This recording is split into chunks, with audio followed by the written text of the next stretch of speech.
तो hello guys and welcome back to aiding study and आज की इस वीडियो में हम नेशनल सिंबल्स ऑफ इंडिया के बारे में पढ़ने वाले हैं। तो बिना किसी टाइम वेस्ट के हम लोग स्टार्ट करते हैं। तो पहला है हमारा नेशनल फ्लैग, जिसे हम तिरंगा बोलते हैं। और तिरंगा का मतलब होता है जिसमें 3 स्ट्राइप्स हो, और ये तीनों स्ट्राइप्स जो हैं अलग अलग कलर्स की है, और इन कलर्स का एक मीनिंग भी निकलता है। ये सैफरॉन कलर है, इसका मीनिंग है कि ये इंडिया की स्ट्रेंथ और करेज को बताता है। और जो आपका वाइट कलर है ये इंडिया में शांति दर्शाता है, पीस को दर्शाता है।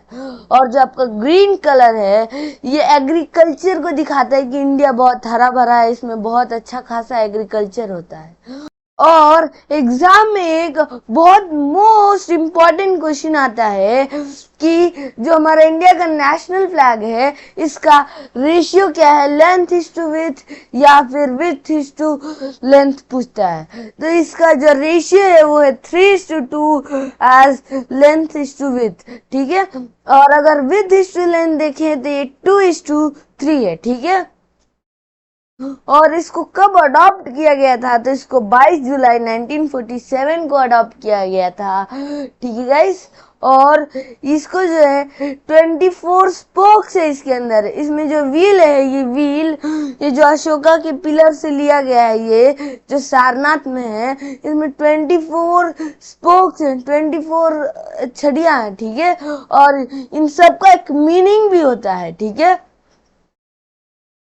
अब नेशनल सॉन्ग, तो वंदे मातरम, जो हमारा वंदे मातरम है ये एक नेशनल सॉन्ग है। और जो हम वंदे मातरम बोलते हैं ये उसी सॉन्ग का एक छोटा सा लाइन है, ठीक है। और इस नेशनल सॉन्ग को जो है बंकिम चंद्र चटर्जी ने लिखा था। ये किस बुक में उन्होंने लिखा था, तो ये आनंद मठ में लिखा था, जो 1882 में पब्लिश की गई थी, ठीक है। और इसको जो है 24 जनवरी 1950 को अडॉप्ट किया गया था, उसी दिन जिस दिन हमारा नेशनल एंथम भी अडॉप्ट किया गया था। इसको पहली बार कब गाया गया था, तो इसको 1896 के कलकत्ता सेशन में गाया गया था। और इसका कितना ड्यूरेशन होता है, कुछ तो ड्यूरेशन होगा कि यहाँ से अगर स्टार्ट किए हैं तो इतना टाइम में खत्म होगा।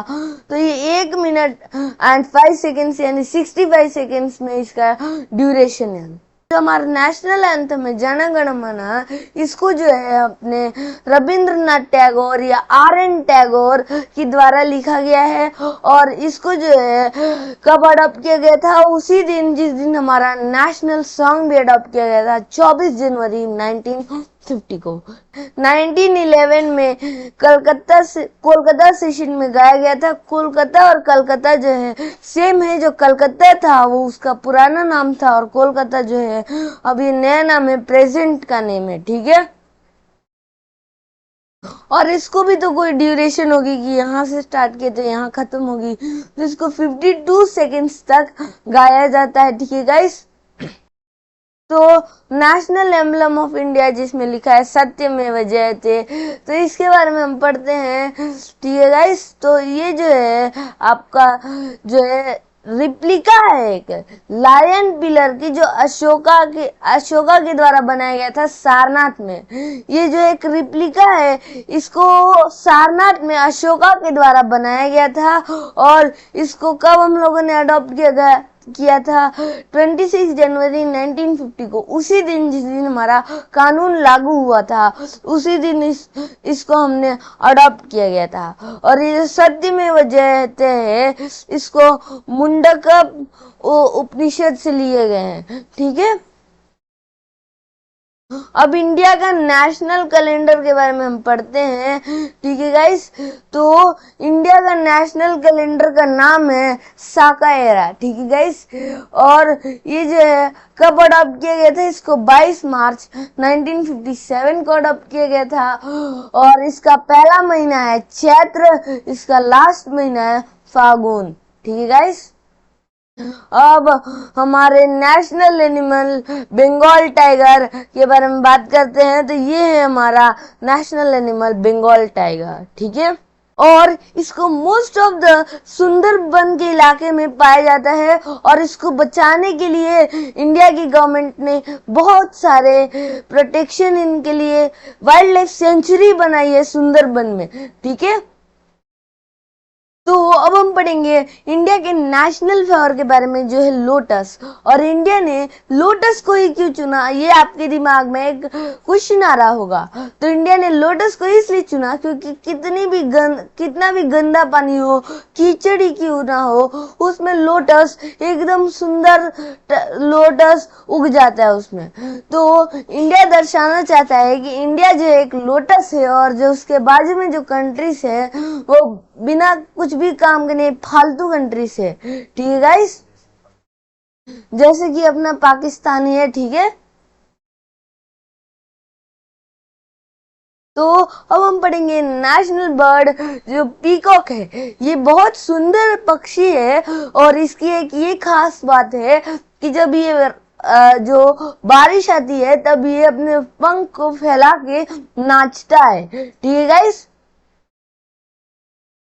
और नेशनल फ्रूट हमारा और कौन होगा, हमारा मैंगो, जो हर किसी का फेवरेट होता है, वन ऑफ द फेवरेट होता है। और ये मेरा खुद भी पर्सनल फेवरेट फ्रूट है। और अगर आपका भी ये फेवरेट फ्रूट है तो कमेंट में हमें बताना ना भूलें, ठीक है गाइस। और हमारा नेशनल ट्री जो है बैनियन ट्री है। और इस बैनियन ट्री में एक खासियत बता दूं, ये जो ट्री दिख रहा है आपको, मैं जूम इन करता हूँ यहाँ पे, तो आप देख सकते हैं यहाँ पे कि ये ब्रांचेस निकली हुई है। ब्रांचेस नहीं, ये आपकी रूट्स हैं। देखिए ये जो निकली हुई है ये आपके रूट्स हैं। तो बैनियन ट्री के जो रूट्स होते हैं वो बाहर की ओर निकले होते हैं और उससे वो सांस लेता है, ठीक है गाइस।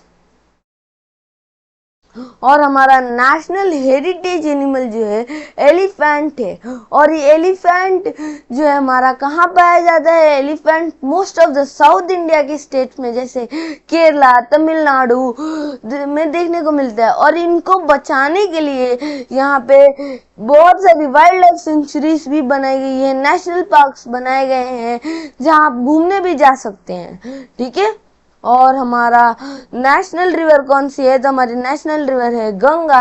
ये जो है गंगोत्री ग्लेशियर से निकलती है। और जब ये गंगोत्री ग्लेशियर से निकलती है तो ये जो है भागीरथी के नाम से निकलती है, लेकिन जब ये अलकनंदा से मिल जाती है तब इसको हम गंगा बोलते हैं। और गंगा जो है देवप्रयाग में आके जो है यमुना से मिलती है और वहां पे कुंभ का मेला हर 12 साल पे लगता है, ठीक है गाइस। और हरिद्वार में भी ये जाती है जहाँ पे वहां पे भी कुंभ का मेला लगता है हर 12 साल पे, ठीक है गाइस। और ये माना जाता है कि ये जो गंगा है ये हमारी होलीस्ट रिवर है, यानी बहुत ज्यादा पवित्र नदी है इंडिया की। और ये जो है बे ऑफ बंगाल में जाके मिल जाती है और बांग्लादेश में इसे हम पद्मा के नाम से जानते हैं। और इस पे सुंदरबन का डेल्टा भी, इस सुंदरबन डेल्टा का कुछ पार्ट इस गंगा रिवर पे भी है, ठीक है गाइस। तो अब हम पढ़ेंगे नेशनल वाटर एनिमल। जी हाँ, जो इंडिया है एक नेशनल वाटर एनिमल भी रखा है और वो है गंगा की डॉल्फिन्स। जो गंगा की डॉल्फिन्स है उन्हें हम कहते हैं इंडिया का नेशनल वाटर एनिमल। और डॉल्फिन्स का ये एक फैक्ट मैं बता दूं कि जो डॉल्फिन्स होती है उनकी सबसे ज्यादा मेमोरी होती है कि अगर आप उससे एक किसी डॉल्फिन से दोस्ती कर लिए और फिर आप बहुत सालों के बाद मिल रहे हो, आपको पता नहीं है कि कौन सी वो डॉल्फिन है, बट वो डॉल्फिन आपको पहचान लेगी कि आप कौन है और आपके पास तुरंत आएगी। उनके पास बहुत ज्यादा लॉन्ग मेमोरी रख सकते हैं, ठीक है गाइस। और ये हमारी क्लास खत्म होती है गाइस। एंड कैसा लगा आप कमेंट बॉक्स में भी बताइएगा और हमारे चैनल को सब्सक्राइब करना ना भूले। और हमारे क्लास के पीडीएफ्स को डाउनलोड करने के लिए आप हमारे टेलीग्राम ग्रुप को ज्वाइन कर सकते हैं जिसकी लिंक डिस्क्रिप्शन में है। और हमारी नेक्स्ट क्लास होने वाली है प्राइम मिनिस्टर्स ऑफ इंडिया। हम सारे के सारे प्रधानमंत्री जो इंडिया में बने हैं उनके बारे में हम नेक्स्ट क्लास ऑनवर्ड्स पढ़ने वाले हैं। देख सकते हैं ये सारे हैं आपके प्राइम मिनिस्टर्स। तो नेक्स्ट क्लास में हम पढ़ने वाले हैं इनके बारे में, तो उस वीडियो को मिस ना करने के लिए सब्सक्राइब आप कर लीजिएगा, ठीक है गाइस। तो आज के लिए बस इतना ही, हम लोग मिलेंगे आपको नेक्स्ट वीडियो में। Till then tata bye bye, जय हिंद।